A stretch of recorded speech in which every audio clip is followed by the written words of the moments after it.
Praise the lord. प्रभु यीशु मसीह के नाम में आप सभी को मेरा प्रेमी सलाम। फिर से एक और बार आज सुबह की इस रविवार सुबह की आराधना सभा में हम आप सभी का स्वागत करना चाहते हैं। जितने लोग हमारे साथ जुड़े हैं और जितने लोग हमें सुन रहे हैं और आगे सुनने जा रहे हैं, आप सभी को हमारे फिर से आने वाले प्रभु यीशु मसीह के नाम में हमारा अभिवादन। प्रभु आप सभी को आशीष दें। आइए आज की इस आराधना सभा को प्रार्थना के साथ हम शुरू करेंगे। महान जीवित अनुग्रहकारी परमेश्वर पिता, हम एक और बार आपकी पवित्र हुजूरी में आते हैं। परमेश्वर, हम अपने जीवन को आपकी पवित्र हुजूरी में रखते हैं। पिछले एक सप्ताह भर आपने हमें संभाला, सुरक्षित रखा, हर खतरे मुसीबतों से बचा कर रखा। इसलिए धन्यवाद पिता, आपके प्रेम के लिए, आपके अनुग्रह के लिए, आपके आशीषों के लिए धन्यवाद प्रभु जी। फिर से एक और बार हम अपने जीवनों को आपकी पवित्र हुजूरी में रखते हैं। अभी जैसे कुछ समय है परमेश्वर, हम आपकी हुजूरी में बिताने जा रहे हैं। परमेश्वर, आपकी आराधना करने जा रहे हैं, आपकी महिमा करने जा रहे हैं, आपके वचनों से सुनने जा रहे हैं। प्रभु, आज हम जो भी करें वो आपके नाम की महिमा के लिए होने पाए। प्रभु परमेश्वर पिता, आप दया करना प्रभु, आप करुणा दिखाना प्रभु जी। सारा मान, महिमा, आदर, सम्मान, इज्जत, गौरव, जलाल सब कुछ आपको देते हैं प्रभु जी। आप बढ़ जाए, हम घट जाए परमेश्वर पिता। प्रार्थना सुनने के लिए धन्यवाद। नासर यीशु के नाम से मांगते हैं, आमीन, आमीन, आमीन। प्रभु का धन्यवाद हो इस सुंदर समय के लिए जो परमेश्वर ने हमें दिया कि हम मिलकर परमेश्वर की महिमा कर सके, परमेश्वर के नाम की महिमा कर सके, परमेश्वर की बड़ाई कर सके। परमेश्वर का धन्यवाद हो इस सुंदर अवसर के लिए। अब ये समय होगा कि हम कुछ गीतों को गाकर परमेश्वर की महिमा करेंगे, परमेश्वर की आराधना करेंगे। और आज हमें आराधना में अगुवाई देने के लिए हमारे मध्य में भाई कैल्विन थॉमस राजस्थान टोंक से हैं, वो हमारे मध्य में है। परमेश्वर उन्हें बहुतायत से इस्तेमाल करने पाए। भाई कैल्विन थॉमस को मैं आगे का समय देना चाहूँगा कि परमेश्वर जैसा हमारी गीतों के द्वारा अगुवाई करना चाहते हैं वैसा करने पाए। भाई कैल्विन थॉमस, आपको मैं समय देना चाहता हूँ, आगे आइए और अपने समय को लीजिए।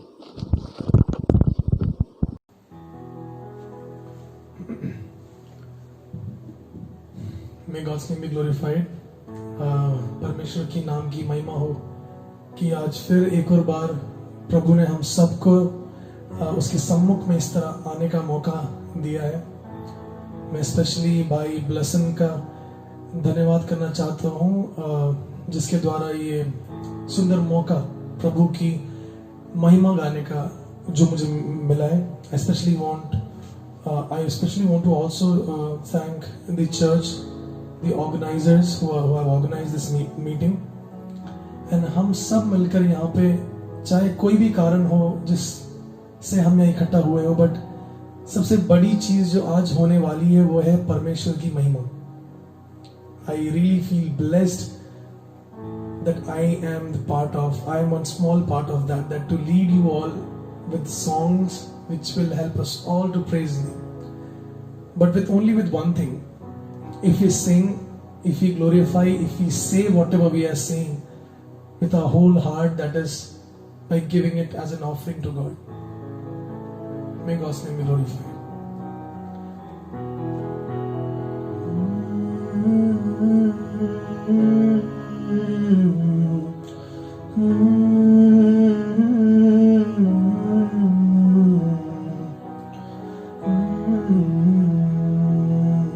पहला गाना जो हम गाएंगे उसके बोल कुछ इस तरह है: तू ही दाता विश्व विधाता, तेरी दुनिया सारी, तेरी दुनिया सारी। आइए हम सब मिलकर ही गाना गाएं।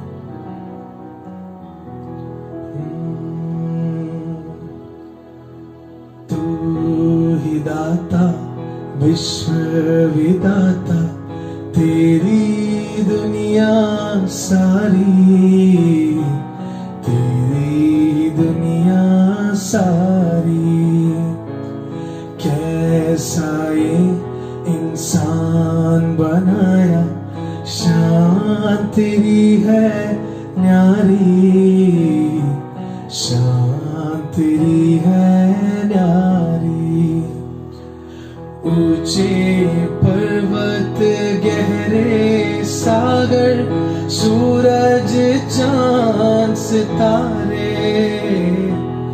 ऊंचे पर्वत, गहरे सागर, सूरज चांद सितारे।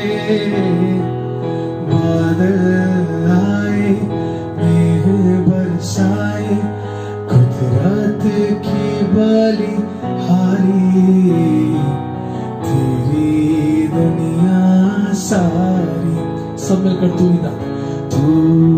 ही दाता विश्व विदाता, तेरी दुनिया सारी, तेरी दुनिया सारी।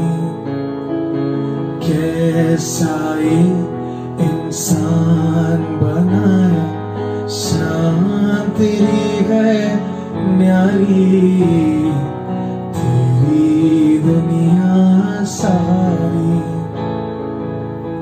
How blessed is to say, कितना आशीषमय है ये कहना कि अपने प्रभु को, ये सौभाग्य हमारे जीवन में होना कि हम प्रभु से बात कर पाते हैं, उससे ये खुलकर कह पाते हैं कि तू ही दाता है हमारा, तू ही विश्व दाता है।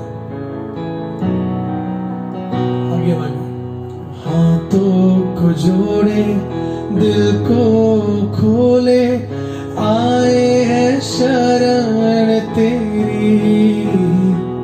हाथों को जोड़े, दिल को खोले, आए हैं शरण तेरी। आपों को प्यारे प्रभु क्षमा कर, जान मेरी ये पुकारे, जान मेरी ये पुकारे।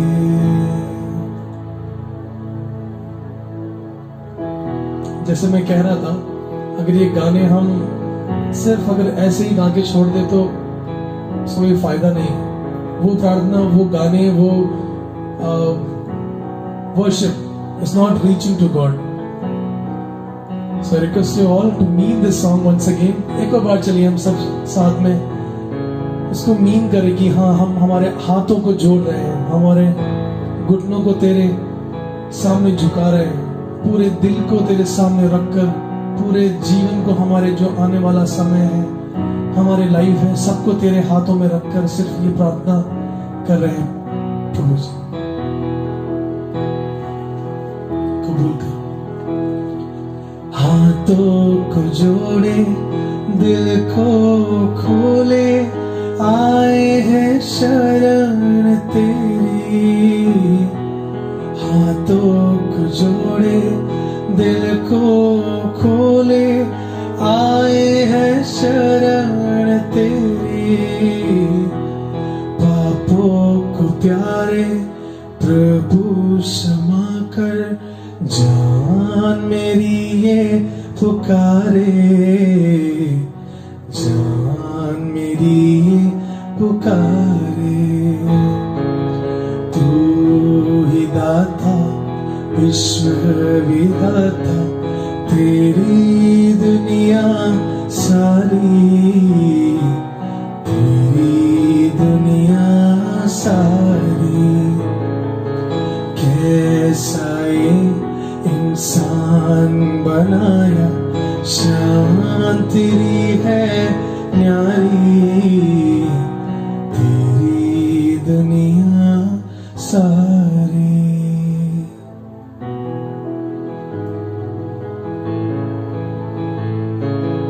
आइए हम सब जब पूरे दिल से मगन होकर हम जब उसकी स्तुति गा रहे हैं, उसकी प्रशंसा कर रहे हैं। May us all not distract our minds, हम हमारे दिलों को, हमारे दिमाग को distract ना करें। May us all sit with that united, concentrated heart that yes, we are in His presence. We have to be serious about it. We have to be dedicated about it. और उसी मन से आइए हम सब ये बहुत ही कॉमन गाना भजने के लिए सिरजे गए हैं, अपने जीवन में वो बात समझ कर गा सके। हाँ प्रभु जी, हम सिरजे गए हैं सिर्फ एक चीज के लिए, वो है तुझे भजने की। भजने के लिए सिरजे गए हम, आते तेरे पास, लाते हृदय हम, करते तेरी हम उपासना, साधना, आराधना। भजने के लिए सजे गए हम, आते तेरे पास, लाते हृदय हम, करते तेरी हम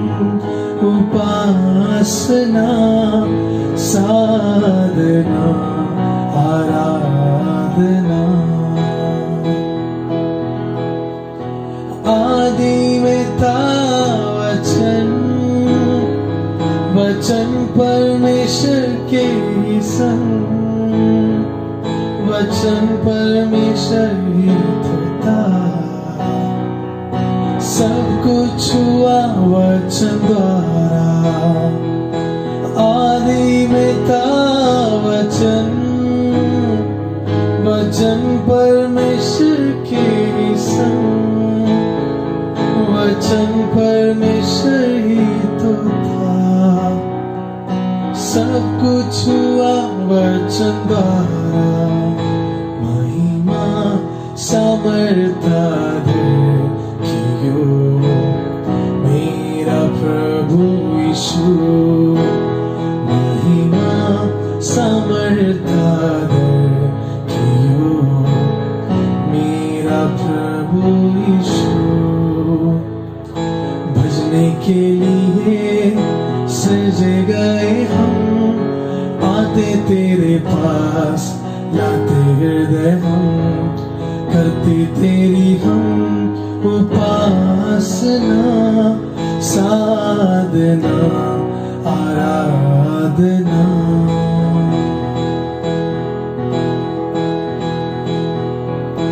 आकाश और पृथ्वी बनाया, सारे जग को रचाया, मुझको भी अपने स्वरूप में इंसान करके बनाया। आकाश और पृथ्वी बनाया, सारे जग को रचाया, मुझको भी अपने स्वरूप में इंसान करके बनाया। महिमा समर्था देखियो मेरा प्रभु यीशु, महिमा समर्था देखियो मेरा प्रभु यीशु। भजने के लिए सजे गए हम, आते तेरे पास लाते हृदय हम, करते तेरी हम उपासना, साधना आराधना। भजने के लिए सजे गए हम, आते तेरे पास लाते हृदय हम, करते तेरी हम उपासना, साधना आराधना। भजने के लिए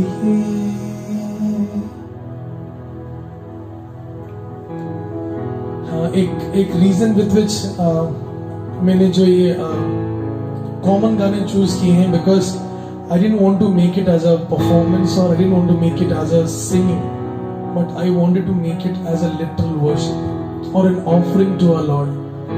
That is why I would encourage you wherever you are to sing with me, to praise our Lord with me, and to give all the glory to Him with me. हमारा आखिरी गाना बहुत ही एक कॉमन गाना है जो हम हमेशा से अपने चर्चेस में, हमारे संगति में, हम हमारे गैदरिंग्स में गाते हैं। सदा मैं स्तुति करूंगा, सदा मैं सेवा करूंगा, मुझे बचाया प्रभु ने, सदा मैं स्तुति करूंगा। हमारे जीवन में क्या इससे बढ़कर कोई चीज है जिसके लिए हमें प्रभु को धन्यवाद देना चाहिए, उसके प्यार के लिए, उसके हमारे जीवन में आने के लिए, बट सबसे ज्यादा हमें उस पाप के चंगुल से बचाने के लिए। प्रभु का इस संसार में आने का लक्ष्य भी वही था, प्रभु का हमसे प्यार करने का रीजन भी वही है, और वो हमारे लिए उस स्वर्ग में हमारे लिए जगह तैयार कर रहा है, उसका कारण भी यही है। इसलिए मैं कहता हूँ, हम सब हमारे दिल से हम सब कहें, प्रभु मैं तेरा सदा में स्तुति करूंगा। आइए हम सब मिलकर ये आखिरी गाना गाएं और परमेश्वर का धन्यवाद करें।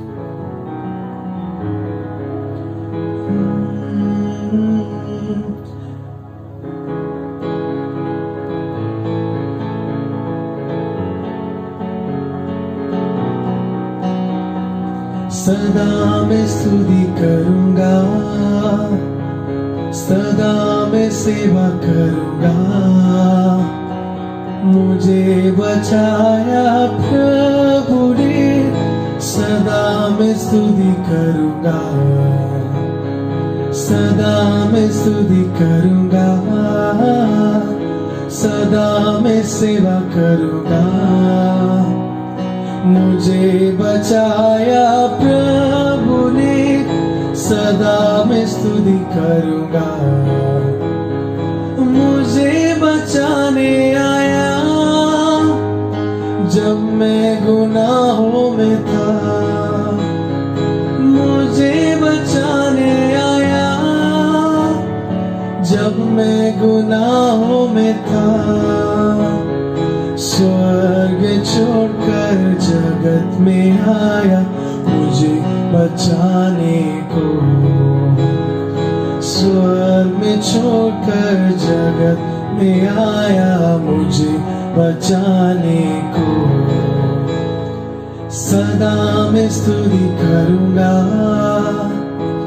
सदा मैं सेवा करूंगा।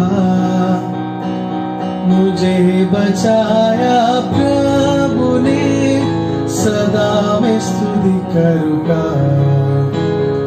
प्रेमी प्रभु यीशु, बचाया तूने मुझे। प्रेमी प्रभु यीशु,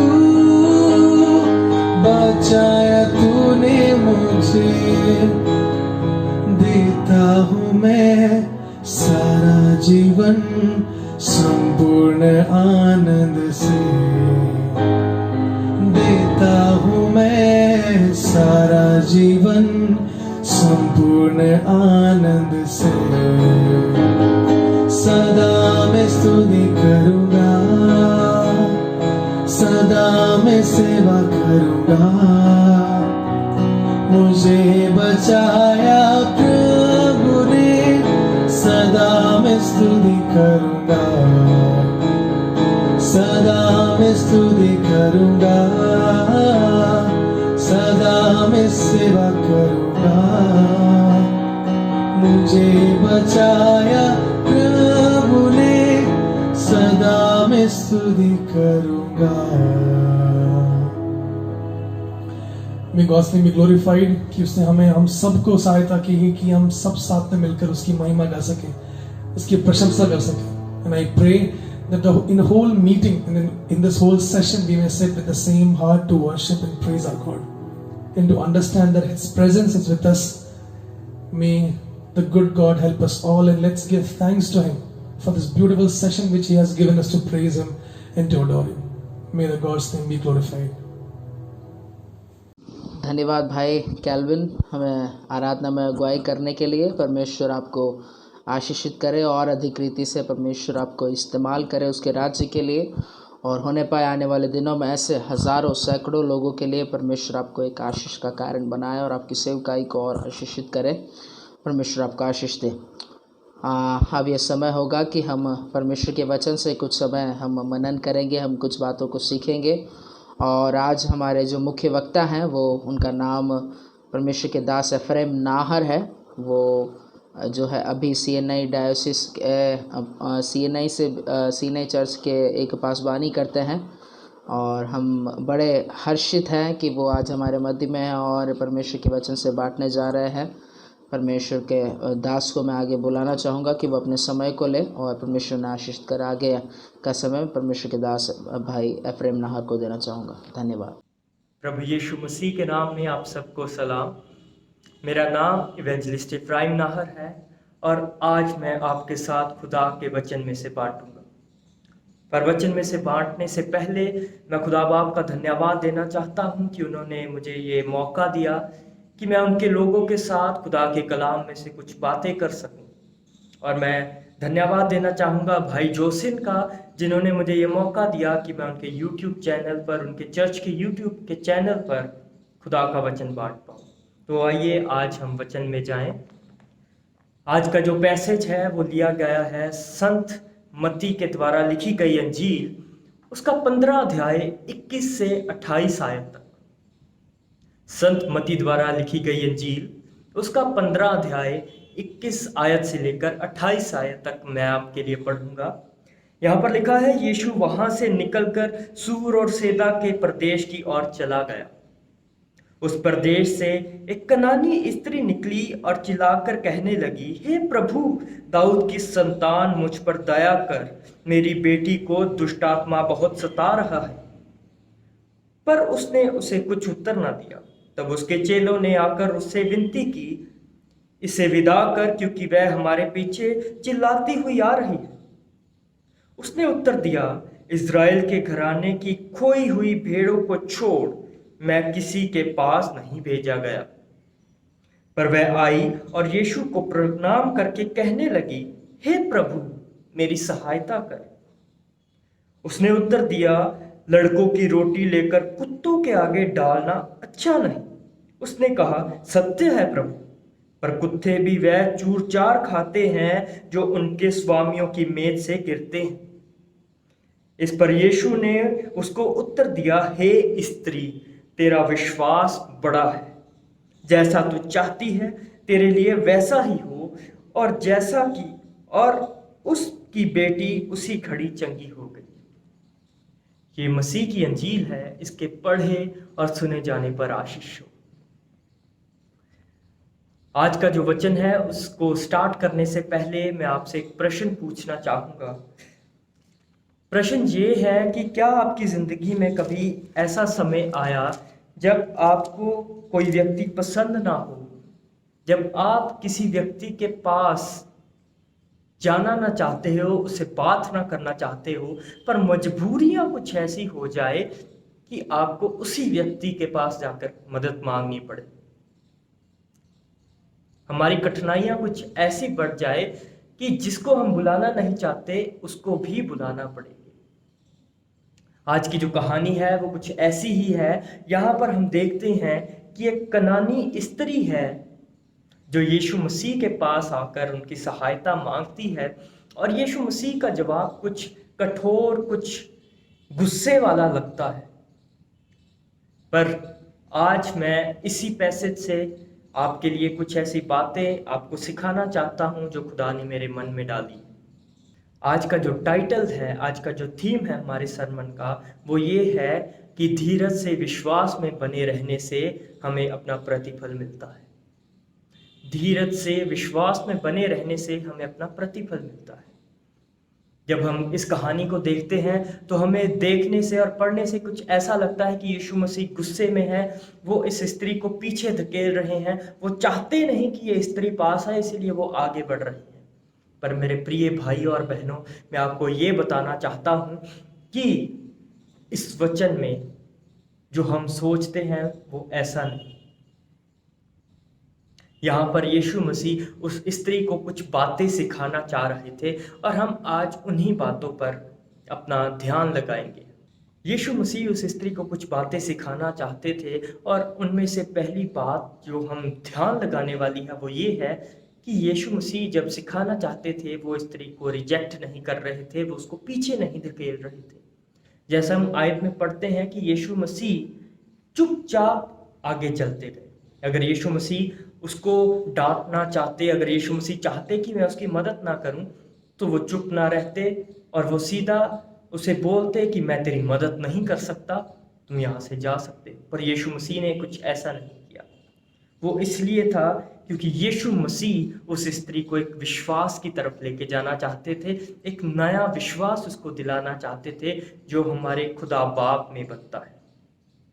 और यीशु मसीह उसको ये भी दिखाना चाहते थे कि जिसको वो दाऊद की संतान बोल रही है, जिसको हे प्रभु दाऊद की संतान कहकर बुला रही है, वो दाऊद की संतान, वही परमेश्वर हम सब के लिए है।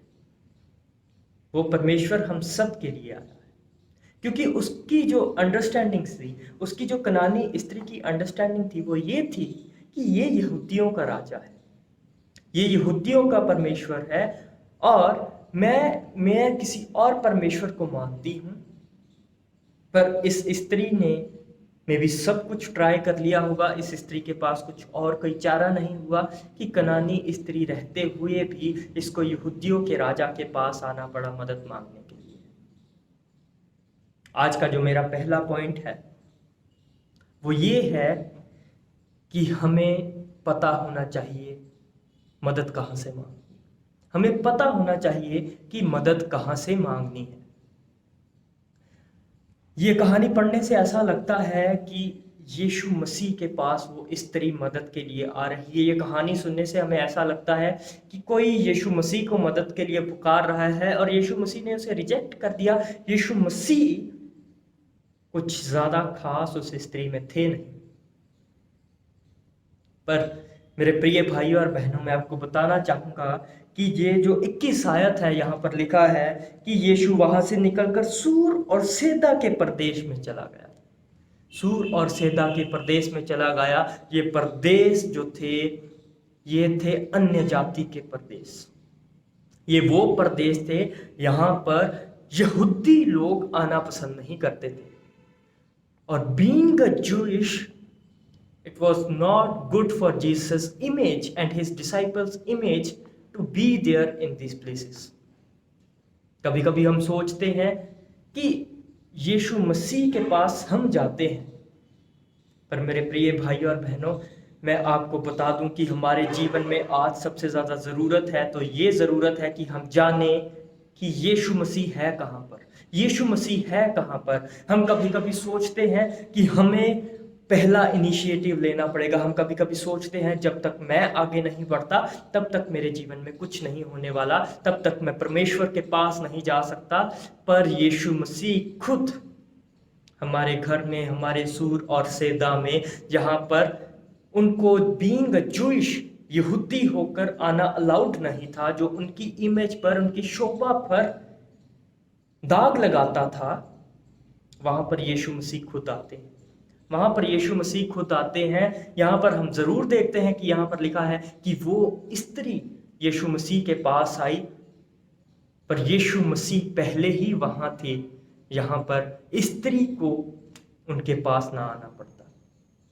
यीशु मसीह पहले ही उस जगह पर उपस्थित थे, क्योंकि वो जानते थे कि इन लोगों को, जिनको यहूदी लोग समझते नहीं है, जिनको यहूदी लोग कहते हैं कि ये चुने गए नहीं है, इनको मेरी ज़रूरत है, इनको मेरी ज़रूरत है।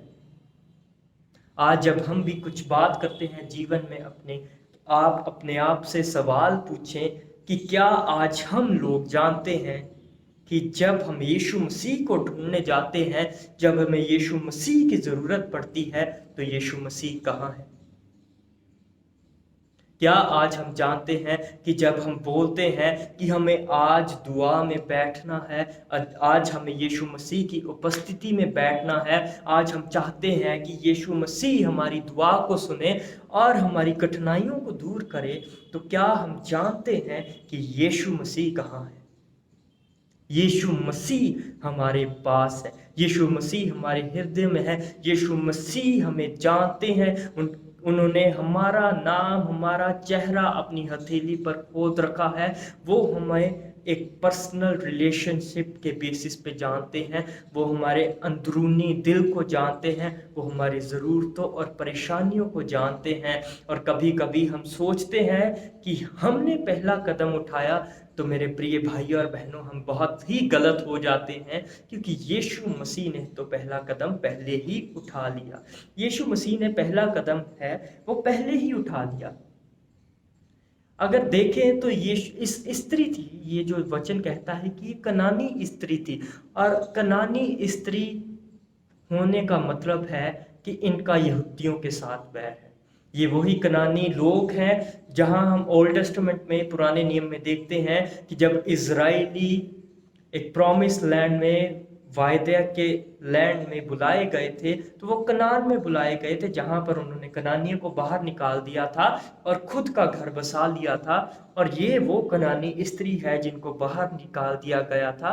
और आप सोच सकते हैं कि इनका जो एंसेस्ट्रल एनिमिटी है इनके अंदर होगी, इनके अंदर एक गुस्सा होगा कि मेरे दादे परदादे जो इन लोगों के द्वारा निकाले गए थे, आज मेरे को उसी के पास आना पड़ रहा है मदद के लिए।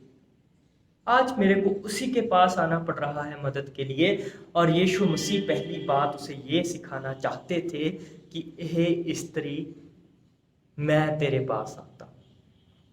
हे स्त्री, आज मैं तेरे घर में आया हूँ। हे स्त्री, आज मैं तेरे पास आया हूँ ताकि तू मुझे अपनी मुसीबतों को, अपने दुख को बता सके। पहला पॉइंट ये कि हमें पता होना चाहिए कि यीशु मसीह कहाँ है, यीशु मसीह कहाँ है। और दूसरी चीज़ आज हम जो वचन में सीखते हैं वो ये है कि हमें पता होना चाहिए कि हम अपनी तकलीफ, अपना दुख किसको बताएं। हम किसके आगे अपना दुख बताएं, हम किसके आगे गिड़गिड़ाएं। हम सही जगह पे तो कभी कभी पहुंच जाते हैं। हम कभी कभी जब हमें पता होता है हमें एक डेस्टिनेशन के पास जाना है, हम वहां पर कभी कभी पहुंच तो जाते हैं, पर कई गलत व्यक्तियों से मिलकर फिर वहीं के वहीं रह जाते हैं और आगे नहीं बढ़ पाते। हमारे जीवन में कभी कभी ऐसी चीज़ें आती हैं कि हमें पता चल जाता है सही रास्ता क्या है, हमें पता चल जाता है कि सही ढंग क्या है चीज़ करने का, पर जिन लोगों से हम उस चीज़ को पूरा करने की मदद मांगते हैं वो लोग उस कार्य के लिए सही नहीं होते, वो लोग उस कार्य के लिए सही नहीं होते। आज हम सीखेंगे इस स्त्री की जो कराहट थी उस पे 3 चीज़ें। आज हम सीखेंगे इस स्त्री के 3 चीज़ें जो उसकी कराहट में छुपी हुई थी। पहली चीज़ थी कि उसकी कराहट थी दया की कराहट। उसको पता था कि मैंने दया की कराहट किससे मांगनी है। वहाँ पर यीशु मसीह तो थे, पर उनके साथ साथ उनके चेले भी थे। पर यहाँ पर लिखा है कि उसने अपना करहाना सिर्फ यीशु मसीह को सुनाया। उसको पता था कि मेरे को दया किससे मांगनी है, मेरे को अपना रोना किसके सामने दिखाना है। वो सही जगह पर तो पहुंची, पर सही जगह पर पहुंच के उसने सही डिसीजन भी लिया कि उसको किसके सामने जाकर रोना है, किसके सामने जाकर दया मांगनी है। दूसरी चीज उसके कराहट में वो ये नहीं भूली कि वो किससे दया मांग रही है। दूसरी चीज वो कहती है, हे परमेश्वर दाऊद की संतान, हे परमेश्वर दाऊद की संतान। उसे पता था कि वो कनानी स्त्री है और यीशु मसीह यहूदी है। उसे पता था कि ये दाऊद की संतान मतलब दाऊद के घराने से आते हैं, और उसे पता था कि ये मेरे कायदे और कानून के खिलाफ है। दया मांगती हुई उसने यीशु मसीह को ये भी जताना चाहा कि मैं जानती हूँ तू कौन है और कहाँ से आता है, फिर भी मैं तेरे सामने कर आती हूँ। वो दिखाना चाहती थी कि मैं जानती हूँ कि मेरे पीछे कौन खड़ा है, मैं किस घराने से आती हूँ। और वो जानती थी कि यीशु मसीह किस घराने से आता है, और वो दिखाना चाहती थी यीशु मसीह को कि मैं उस चीज़ को एक्सेप्ट करते हुए, मैं उस डिफरेंस को एक्सेप्ट करते हुए आपके पास आती हूँ। तीसरी चीज़ हम सीखते हैं, वो मदद मांगती है किसी और के लिए। उसने कुछ भी अपने लिए नहीं किया। उसने जो अपने इमेज को डाउन करके, अपनी जो सेल्फ ईगो को डाउन करके अपने लिए नहीं मदद मांगी। तीसरी चीज़ जो हम उस स्त्री की कराहट में से सीखते हैं, उसने दया मांगी अपनी बेटी के लिए। उसने दया मांगी अपनी बेटी के लिए। हमें पता होना चाहिए कि हम जब दया की पुकार मांगते हैं तो हमने किसके सामने जाकर गिड़गिड़ाना है और कैसे गिड़गिड़ाना है। पहली चीज़, स्त्री गिड़गिड़ाई दया के लिए। दूसरी चीज़, स्त्री ये नहीं भूली कि ये यहूदियों का राजा है और मैं किससे मदद मांग रही हूँ। तीसरी चीज़, उसने मदद अपने लिए नहीं बल्कि किसी और के लिए मांगी, किसी और के लिए दया मांगी। क्या आज हम अपने जीवन में अपनी सेल्फ ईगो को इतना डाउन कर सकते हैं कि हम किसी के सामने कुछ मांगने जाते हैं तो सीधा मांगने की बजाय उसके सामने कराएं, उसके सामने अपने आंसू निकालें और दया की भीख मांगे। दूसरी बात, उसे जताएं कि वो कौन है और मैं कौन हूं, फिर भी उससे मदद की सहायता मांगे। और तीसरी चीज, इतनी डाउन होना, इतना अपने आप को नीचे कर लेना किसी और दूसरे के लिए, किसी दूसरे व्यक्ति के लिए, अपनी सेल्फ ईगो को नीचे गिराना। क्या आज हम ये सब चीजें कर लेते हैं? हम जानते तो हैं आज कि यीशु मसीह कहाँ है, पर क्या हम अपनी सेल्फ ईगो को, अपनी दुनियावी इमेज को, अपने स्टैंडर्ड्स को नीचे कर कर दया की प्रार्थना मांग सकते हैं या नहीं? तीसरी चीज, अगर तीसरा पॉइंट जो हम देखते हैं उस स्त्री से, वो है कि उसने दृढ़ता में हिम्मत नहीं हारी। उसने दृढ़ता में हिम्मत नहीं हारी, क्योंकि उसके सामने 3 चुनौतियां आई। उसके सामने 3 चुनौतियां आई जब उसको पता था कि वो कनानी स्त्री है, वो यहूदियों के राजा के पास जा रही है। उसको पता था कि उसने एक दया की कराहट बोलनी है। उसको पता था कि ये दाऊद की संतान है। उसको पता था कि वो किसी और के लिए प्रार्थना कर रही है। उसने फिर भी दृढ़ता से विश्वास किया और हार नहीं मानी, जबकि उसे 3 परेशानियां उठानी पड़ी। पहली परेशानी ये थी कि जब आपको पता है कि आप उस व्यक्ति के पास जा रहे हैं जो आपसे एक संबंध नहीं रखता, जिसको आपसे लेना देना नहीं, और आप उससे अपनी मदद मांगते हैं और वो इंसान चुप करके आगे से चला जाए, वो इंसान चुप करके आपके सामने से निकल जाए। अगर हम 23 आयत पढ़े तो वहां लिखा है कि पर उसने उससे कुछ उत्तर ना दिया। जब उस स्त्री ने प्रभु यीशु मसीह को बुलाया, हे प्रभु दाऊद की संतान, तो 23 आयत में लिखा है कि पर उसने उसे कुछ उत्तर ना दिया।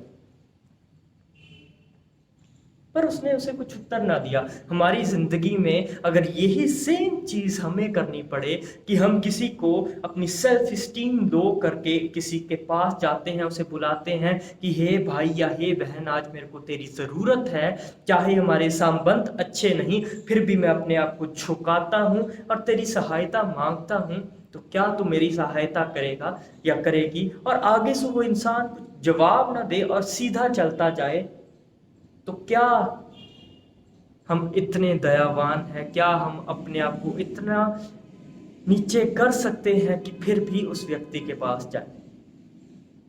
क्या हम अपने आप को और या अपनी सेल्फ ईगो को या अपने एक प्राइड को, अपनी एक स्टैंडर्ड को इतना नीचे कर सकते हैं कि जब ऐसा कुछ हो हम फिर भी उस व्यक्ति के पास जा सकें? दूसरी मुश्किल जो स्त्री के पास आई कि यही काफी नहीं था। जब यीशु मसीह सीधा चल पड़े तो वो उनके पीछे आ रही थी और चेले यीशु मसीह को बोलते हैं कि इसे विदा कर, इसे विदा कर, क्योंकि ये हमारे पीछे चिल्लाती हुई आ रही है, ये हमारे पीछे चिल्लाती हुई आ रही है।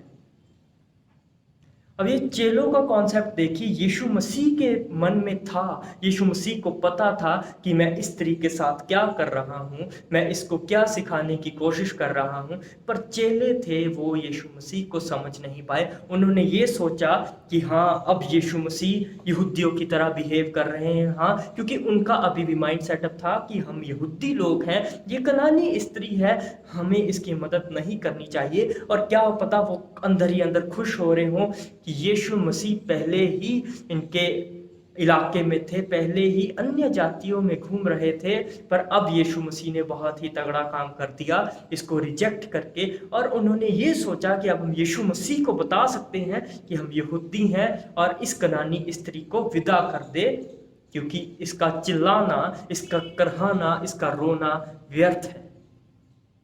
कभी कभी हमारे जीवन में भी जब हम सेवकाई करने लगते हैं तो हम अपने जैसे, हम कभी कभी हमारे पास कोई आता है और हम पादरी साहब के पास हमें लेके जाना होता है, तो हम कभी कभी उसकी इमेज देखते हैं इंसान की, वो किस घर से आया है, उसकी बैकग्राउंड क्या है, तो हम सोच लेते हैं कि इस व्यक्ति को पादरी साहब से मिलाने का कोई फायदा नहीं।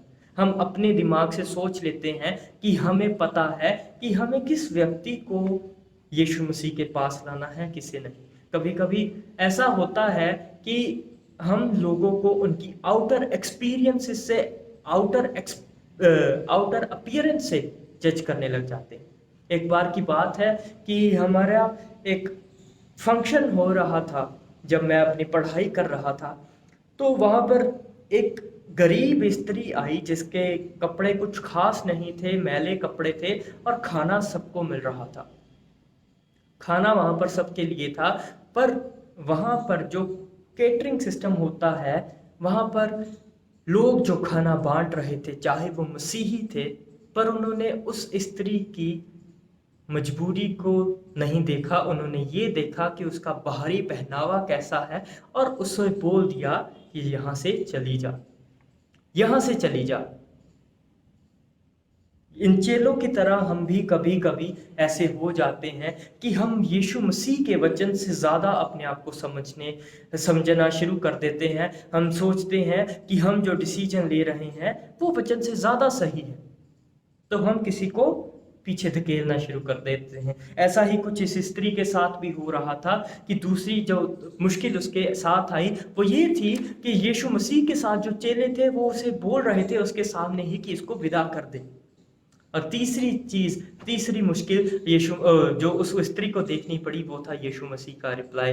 यीशु मसीह का रिस्पॉन्स चेलों के लिए वो था कि मैं सिर्फ यहूदियों के लिए आया हूँ, मैं सिर्फ यहूदियों के लिए आया हूं, इनके लिए नहीं। ऐसा वक्त हमारे साथ अगर कुछ ऐसा हो, जो 3 बातें हमें बैक टू बैक एक साथ सुननी पड़े, जब हम अपने आप को इतना गिरा रहे हों, तो क्या हमारा एक जो मेंटल स्टेबिलिटी है वो सीधी रहेगी? क्या हम वहां पर फिर भी दृढ़ता से अपने विश्वास में खड़े रहेंगे? क्या हम वहां पर कह सकते हैं कि जिस मकसद से मैं आया हूं वो मकसद पूरा करके जाऊंगा? या हमारी एक सेल्फ ईगो इतनी ज़्यादा हो जाती है कि मैंने जो अपना स्टैंडर्ड सेट किया है उससे मेरे को लो आना पड़ेगा, इसलिए मैं यहाँ से निकल जाता हूँ, इसलिए मैं यहाँ से निकल जाता हूँ। अब आप सोच रहे होंगे कि बड़ा ये तो थोड़ा रूट सा हो गया पैसेज, ये कैसी कहानी है? पहले हम सुनते हैं कि यीशु मसीह ने उसे कुछ जवाब नहीं दिया, बाद में चेले बोल रहे हैं। तीसरी चीज, यीशु मसीह ऐसी कठोर बात कर रहे हैं कि मैं सिर्फ यहूदियों के लिए आया। वो इसलिए था क्योंकि यीशु मसीह उसके माइंडसेट को जो स्त्री के दिमाग में पहले ही चल रहा था उसी को रेसिप्रोकेट कर रहे थे। यीशु मसीह ने कोई इनकार नहीं किया उसका, बस वो फैक्ट्स दर्शा रहे थे। वो जो सच्चाई थी, जो दुनियावी सच्चाई थी, उसको दर्शा रहे थे। पहली चीज ये कि वो कनानी स्त्री थी, यीशु मसीह यहूदी थे। और दूसरी चीज, उस स्त्री के दिमाग में था कि ये यहूदियों का राजा है, और यीशु मसीह ने उसके मुंह पर बोल दिया कि मैं सिर्फ यहूदियों को बचाने आया हूँ। यीशु मसीह उसका दृढ़ता, उसके विश्वास को देखना चाहते थे कि इसका विश्वास कैसा है। यीशु मसीह आज हमारे विश्वास को भी देखना चाहते हैं कि हमारा विश्वास कैसा है, कि क्या हम इतनी दृढ़ता से यीशु मसीह के वचनों पर चल सकते हैं या नहीं। उसके बाद अगर हम आगे इस कहानी पर देखें तो वहां पर यह बात सुनकर उस स्त्री को परमेश्वर का पता चल गया। उस स्त्री को एहसास हो गया कि ये व्यक्ति है जिसके पास मैं आई हूं, वो मेरे दिल को जानता है, वो मेरे हृदय को जानता है, वो जानता है कि मेरे दिल में क्या है। और उसे ये ज़रूरत महसूस हुई कि आज मेरे को इसको अपना परमेश्वर, अपना पर्सनल क्राइस्ट मानना ही पड़ेगा। अगर हम आयत 22 में देखें तो वहां पर स्त्री बोलती तो जरूर है हे प्रभु, पर आगे बोलती है दाऊद की संतान। It's just a metaphorical statement. वो एक मेटाफर यूज कर रही थी। एक राजा को हम प्रभु भी माय लॉर्ड माय ऐसे बुलाते हैं, वैसे ही ये स्त्री उन यहूदियों के राजा को हे प्रभु एक इंसानी रुतबे से बुला रही थी। हे प्रभु दाऊद की संतान, मेरी मदद कर। पर जब वो जान गई कि यीशु मसीह मेरे हृदय को जानते हैं, यीशु मसीह जानते हैं कि मेरे हृदय में क्या चल रहा है, तो उसको 25 आयत में उसकी स्टेटमेंट जो है वो बदल गई और उसने दाऊद के संतान के बजाय बोला, हे प्रभु मेरी सहायता कर, हे प्रभु मेरी सहायता कर। आज हमारी जिंदगियों में जो चौथा पॉइंट है वो सीखने की जरूरत है कि क्या हम सच्चे परमेश्वर की वर्शिप कर रहे हैं, क्या हम सच्चे परमेश्वर की आराधना कर रहे हैं, क्या हमारे दिल में हम जानते हैं कि जिसकी हम आराधना कर रहे हैं वो हमारे नाम को जानता है, वो हमारी शक्ल को पहचानता है, वो हमारी ज़रूरतों को जानता है, वो हमारी तकलीफ़ों को दूर करता है। वो ही एक लौता ज़रिया है हमारी आशीषों और बरकतों का हमारे जीवन में। वही एक लौता ज़रिया है, एक लौता खुदा है जिसकी वजह से हमारे जीवन में फजल है। क्या आज हम एक सच्चे खुदा को पहचान पाते हैं? उससे आगे अगर हम पैसेज में पढ़े तो 26 और 27 आयत में कुछ ऐसा यीशु मसीह बोलते हैं जो बहुत ही चौंकाने वाला है, जो बहुत ही चौंकाने वाला है। यीशु मसीह से बोलते हैं कि लड़कों की रोटी मैं कुत्तों को क्यों डालूं? लड़कों की रोटी कुत्तों को देना अवश्य नहीं। पर यहाँ पर यीशु मसीह ये नहीं बोल रहे थे कि लड़कों की रोटी कुत्तों को देना अवश्य नहीं। वो ये बोलना चाहते थे कि ये ब्रेड, ये जो जीवन की रोटी मैं लाया हूं, मैं उनको क्यों दूं जो मेरे पर असली में, जो मेरे पर विश्वास नहीं करते? क्या ये व्यर्थ नहीं कि ये जीवन की रोटी उन्हें देना जिनका ईमान मेरे ऊपर नहीं, जिनका ईमान मेरे ऊपर नहीं? पर वो स्त्री पहले ही उस ईमान को जान चुकी थी। वो स्त्री तभी यीशु मसीह की सच्चाई को जान चुकी थी जब उसने ये जान लिया था कि यीशु मसीह मेरे हृदय को जानते हैं। तो उसका जो आगे जवाब था वो ये नहीं था हमारी सेल्फ ईगो के कि यीशु मसीह ने मेरे को कुत्ते से एक तुलना की, मेरी एक कुत्ते से तुलना की। उसने उस तुलना को एक्सेप्ट करते हुए यीशु मसीह को कुछ ऐसा कहा जो यीशु मसीह ने सोचा नहीं था। यीशु मसीह को कुछ ऐसा जवाब दिया जो उसके चेले कभी भी एक्सपेक्ट नहीं कर सकते थे। या आज हम भी होते यीशु मसीह के साथ तो उस स्त्री का विश्वास जो यीशु मसीह की असलियत को जान चुकी थी, उसका विश्वास था जो उसने ऐसा जवाब दिया। और उस विश्वास की वजह से ही हमारा अगला पॉइंट है, surrender yourself to the God.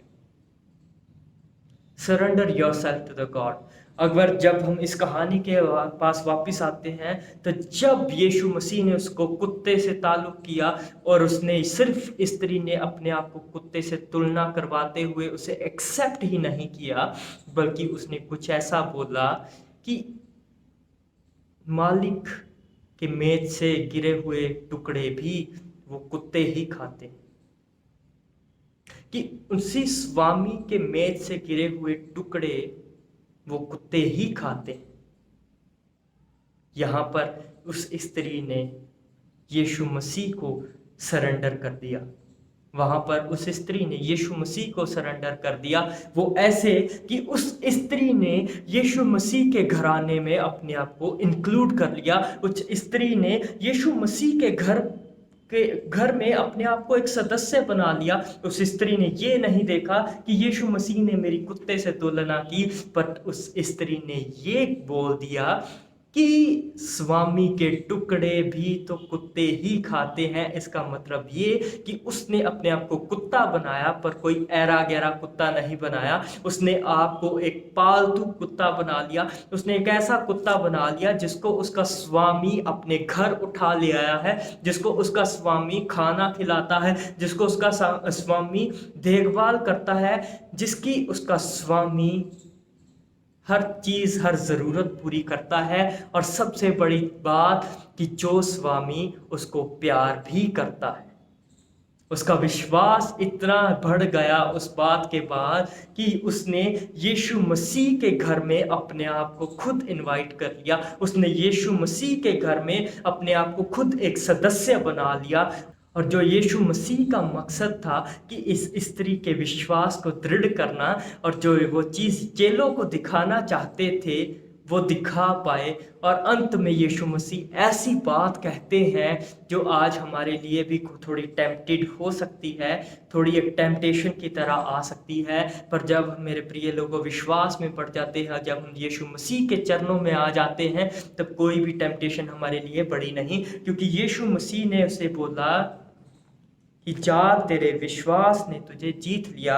अगर हम 28 आयत देखें तो वहां पर लिखा है कि इस पर यीशु ने उसको उत्तर दिया, हे स्त्री तेरा विश्वास बड़ा है। हे स्त्री तेरा विश्वास बड़ा है। पर यहाँ पर यीशु मसीह रुक नहीं गए, वहां पर यीशु मसीह ने उसे एक टेम्पटेशन दी। वहां लिखा है और उसे बोला, जैसा तू चाहती है तेरे लिए वैसा ही हो। जैसा तू चाहती है, जैसा तू चाहती है तेरे लिए वैसा ही हो। मेरे प्रिय भाइयों और बहनों, जब हम यीशु मसीह में विश्वास से आ जाते हैं, जब हम यीशु मसीह पर विश्वास करने लग जाते हैं, फिर भी हमारे सामने कभी ऐसी टेम्पटेशंस आती हैं जिस पे तरफ हम खींचे जा सकते हो। यीशु मसीह ने उसे सीधा नहीं बोला कि जा तेरी बेटी चंगी होगी। यीशु मसीह ने जैसे उनके ऊपर टेम्पटेशंस आई थी, उसे भी एक टेम्पटेशन का एक क्वेश्चन पूछ लिया कि जैसा तू चाहती है तेरे साथ वैसा ही हो। और अगली आयत में लिखा है, और उसकी बेटी उसी घड़ी से चंगी हो गई। अगर वो चाहती तो वो अपने लिए बड़ी सारी प्रॉपर्टी मांग सकती थी, अगर वो चाहती तो अपना घर बार बड़ा मांग सकती थी, अगर वो चाहती तो अपने आप के लिए बहुत बड़ी चीजें करवा सकती थी। पर उसका दिल जो था यीशु मसीह के विश्वास के कारण साफ था। उसका दिल जो था, जब उसने यीशु मसीह की सच्चाई को जान लिया तो उस दिल ने उसे साफ कर दिया, उसे पाक कर दिया और उसके इरादों को भी दृढ़ कर दिया जैसे उसका विश्वास दृढ़ था। और वहां लिखा है कि उसकी बेटी उसी वक्त चंगी हो गई। उसकी बेटी उसी वक्त चंगी हो गई। और आज हमारे लिए मेरे प्रिय भाई और बहनों, ये सवाल है कि आज क्या हम ऐसी चीज़ें कर पाते हैं? आज क्या हम रिजेक्शन पे ऐसे आंसर्स दे सकते हैं? आज क्या हम, जब हमें अपने आप को झुकाना पड़ता है और हमारे सामने जब दूसरा व्यक्ति हमें बार बार पीछे धकेले, तो क्या हम अपने विश्वास को इतना दृढ़ कर सकते हैं कि हम भी बोल सकें कि हम आपके घर में अपने आप को खुद इनवाइट करते हैं? क्या हम भी बोल सकते हैं कि मेरा जो मास्टर है, मेरा जो मालिक है, उसके मेज से गिरे हुए टुकड़े भी मैं खाना चाहता हूँ? क्या हम यीशु मसीह के घराने में खुद आना चाहते हैं? क्या हम उस घराने में आकर अपनी ज़रूरतों को बदलना चाहते हैं? क्या हम उस घराने में यीशु मसीह की सच्चाई को जानते हुए अपनी सोच को बदलकर दूसरों के लिए प्रार्थना करना सीखते हैं? क्या हम अपनी इंसानी टेम्पटेशंस को, इंसानी डिज़ायर्स को दूर रखते हुए, जो चीज़ों की हमें ज़रूरत भी नहीं उसका लालच दूर करते हुए, क्या हम दूसरों के लिए प्रार्थना करना सीख सकते हैं? क्या हम अपने विश्वास में इतने दृढ़ हो सकते हैं कि उसका प्रतिफल हमें यीशु मसीह के घर के सदस्य बनने में मिले? क्या हम यीशु मसीह में ऐसा दृढ़ता से विश्वास कर सकते हैं कि उसका जो प्रतिफल हो वो हो द किंगडम ऑफ गॉड, वो हो कि यीशु मसीह का स्वर्ग राज्य में सदस्य बनने का मौका। खुदा आप सबको आशीष और बरकत दे। आमीन।